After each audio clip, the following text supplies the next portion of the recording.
What's up guys, Infernape here, and I'm really impressed on some of the ideas that my YouTuber pals have actually come up with my 50 subscriber goal. I may have one in mind, but now is your chance to think of a YouTube video idea for me to do at my 50 subscriber goal. The one with the best idea wins, and I'll even shout out your YouTube channel if you want.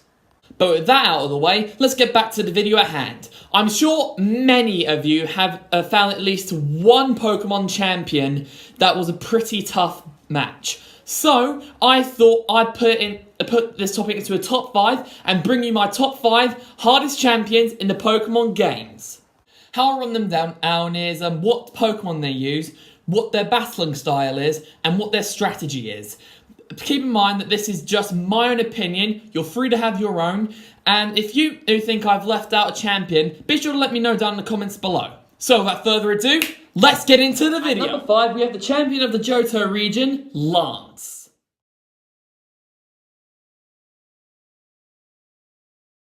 Now Lance is definitely a pretty interesting champion. Like, when they first formed the Elite Four, Red was originally the champion, but then he stepped down to try and catch Mew. So he decided to leave Lance in charge, and then he got another Elite Four to take his place, which was Will, the Psychic Master. And he became quite a decent champion at that. And though he added another Dragonite, and his Dragonair evolved into a Dragonite, and he decided to add a Charizard to his team. If you put all of that together, you get a whole team of flying types.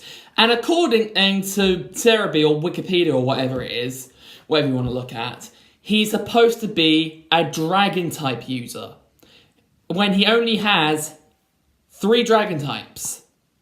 That doesn't make sense. Like, I know in the post-game of Heart Gold and Soul Silver, he does add more Dragon types, but he could have at least added a Kingdra. But putting all of that aside, no matter how you face him in either the originals or in the remakes, Lance is quite a challenge. Like, he's very good. Like, he's so good, he managed to become a champion. He's got to be quite good. And he is quite powerful, if you've never faced him at all. Yeah, he's just a very powerful champion, and when I actually first battled him, I did lose quite a few times, but after a while I got used to it and I took him down fairly easily. So that's why I'd put him on the bottom of the list. At number 4, we have yet another person who's supposed to be great with Dragon types, but she doesn't use a full team of Dragon types. And I'm obviously talking about Iris. Back in the original Black and White games, she was a co-gym leader with Drayden. But 2 years later, after the whole Team Plasma thing, she was able to become the most powerful trainer in all of the Unova region. Seriously, if you're not prepared for her team, you are screwed. She only has 3 Dragon types, but she's still quite powerful.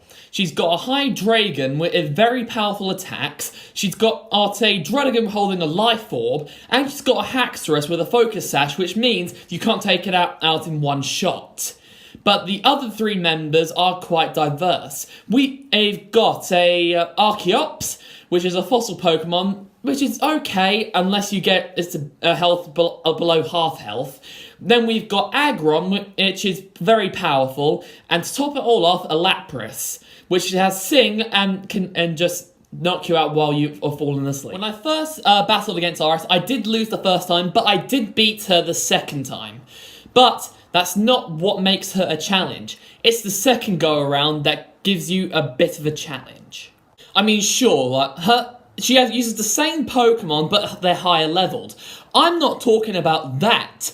I'm talking about when you go into challenge mode. If you don't know what challenge mode is, it's basically this new mode in Black and White 2 where every single important character has even more powerful Pokemon. Like, and Elisa is even more of a challenge in challenge mode. But Iris is insane in challenge mode.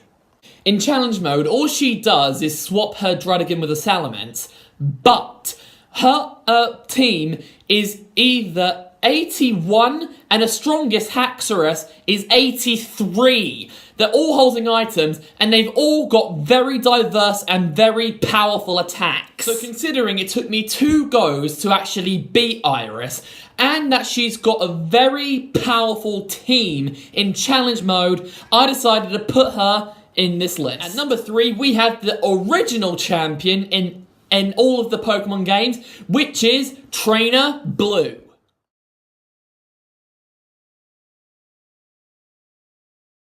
Now, the first time I ever faced Blue in a Pokemon battle was when I had to win my 16th Gym badge in Viridian City in Heart Gold and Soul Silver. And that team was quite powerful, but I did defeat him on the first go. Then I bought a copy of Fire Red and Leaf Green, and then I got to battle him in the champion room, and it did take me on my second go to defeat him. I'm not talking about that.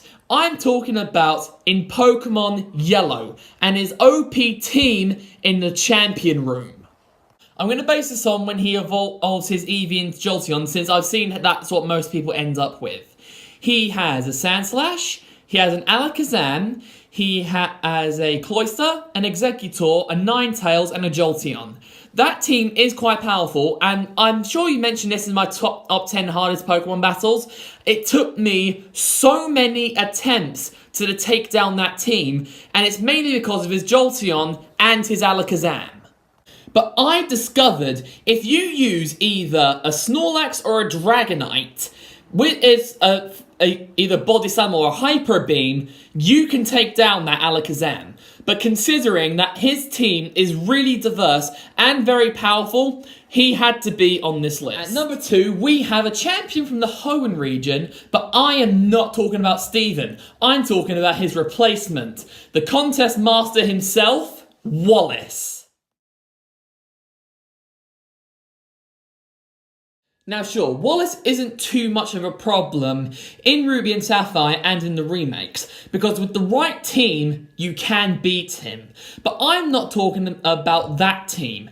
I'm talking about his team which he uses when he becomes the Hoenn region champion. Let's have a quick rundown of his team, shall we? I've got it right here on my phone. We have a Wailord with Water Spout, Rain Dance, Blizzard, and Double Edge. So, if you can't defeat this thing when it has full health, that means it will use Water Spout, and the more HP it has, the more powerful the Water Spout will become. And if it uses Rain Dance, it can up the Water Spout's power. We have a Tentacruel with Hydro Pump, Ice Beam, Toxic, and Sludge Bomb. Toxic is to add on further poisoning in case a Sludge Bomb doesn't do it. Hydro Pump for stab, and Ice Beam just because. We have a Gyarados with Dragon Dance to up attack and speed. We have Hyper Beam, and because back then Hyper Beam was a physical attack. Surf because of stab, and Earthquake because of coverage of electric attacks. We have a Ludicolo, which I like to call a sombrero-wearing pineapple duck. I'm sure you know why. But back to its moves, I think it's just to be an annoyer. It has Surf, Leech Seed, Giga Drain, and Double Team. Yeah, I think it's just there to be an annoyer. We have a Whiscash that blocks all electric attacks, but has a 4 times weakness to Grass type, and is extremely weak. But its moveset is quite interesting. Hang on, I can't remember it by heart, sorry. Okay, we've got Surf, Earthquake, Hyper Beam, and Amnesia. I think Amnesia ups special defense or something like that. And Surf is just stab, and so is Earthquake, and Hyper Beam just because. But the most annoying Pokemon on his team is got to be his goddamn Milotic. With Surf, Ice Beam for coverage, Toxic kill your Pokemon, and Recover in case its HP goes below half health. I'm not joking about this. I have tried to take this team down 20 times. Maybe more, maybe less, I don't know. But it took me so many attempts to take that team down. And the main issue was his goddamn Milotic. Still, he is a very powerful trainer, and he's definitely a very hard champion. But there's still one champion that can outdo Wallace. And finally, at number 1, we have the first ever female champion, and by far the strongest champion in the Pokemon world. and that is Cynthia. I mean, come on, was there any doubts that I wasn't going to put her at number 1? Cynthia is just unfair. That's the way to describe her team. Unfair. All of Cynthia's Pokemon have max IVs, and I'm fairly sure they're EV trained a lot. I'm not certain on that last one, but I feel like they are. I have run her team down on my hardest Pokemon battles, but I'll give it a brief description right now. A Spiritomb with a special attack, and with one move can raise all of its stats. A Roserade with great special attack and special defense as well. An all-out Speed Demon Lucario with great stab attacks which can make you want to give up. Either a Bolt Alki Gastrodon or a powerful Togekiss depending on which game you're playing. A Milotic with great special attack and special defense that will make you want to cry. And to top it all off, her ace of the whole team, her Garchomp, which can sweep you with one unhit, and you are left to see your Pokemon go bye-bye when she hits you with a Stab, Dragon Rush, or Earthquake. And the most annoying thing is, she has at least one Pokemon that can cover another's weakness. That's what I call power. And speaking of power, that's her battling style. Pure power and type matchups. If you're not prepared for this team, you are screwed. I cannot defeat her on the first turn, so that's why I had to put Cynthia at number 1. And there you have it, guys. I hope you enjoyed the video as much as I did, and let me know which champions you think I left out, and who you think is the strongest Pokemon champion in all of the Pokemon world. If you enjoyed the video as much as I did, please give it a massive thumbs up, comment down below, share this video with a friend, and if you're new, subscribe to my channel to be an Inferno today. Okay, that's all from me, so until the next time, this is Infernape, signing off. Bye!